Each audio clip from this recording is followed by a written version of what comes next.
if you're interested. So, okay, so here's some other ideas of God as hierarchical authority figure. So strip the religious preconceptions off what you observe and just look at what you see. Well, look, there's primate looking upward at dominant figure. That's what you see there. Now, it's very interestingly symbolically represented because you have God the Father there with the cross.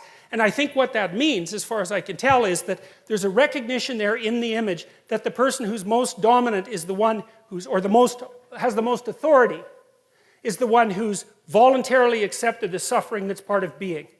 And that's what that picture represents. It's like the authority holds that and says, this is what you have to accept. And that transfixes the viewer because of the fact that it's true. And you think, well, is that true? Okay, well, think about it this way. Do you like brave people or do you like cowards?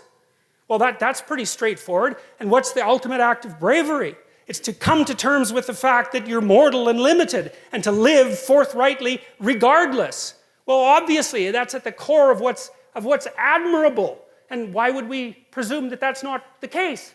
We act as if that's the case. It's what everyone dreams and wishes that they could do. I mean, assuming that, you've dispensed with the idea that you're going to be immortal, I suppose that might be worth wishing for too, or perhaps not. Immortal is a very long time. But you certainly want this, and that image says, well, this is what you should be. And we've got that same opening into the sky going on in that image that I showed you before. It's like this is a transcendent truth that constantly remanifests itself across time and space. And Jung would say, it's built into your psyche, that image. Now, there are elements of it that are culturally constructed. It wouldn't necessarily have to be the cross, although the cross is a very old symbol. It's far older than its use in Christianity, and it's been used in many, many religious representations. But that echoes, the soul echoes with that. And then there's Moses up there on the mount receiving the law. And so we'll talk a lot more about that when we get to Exodus.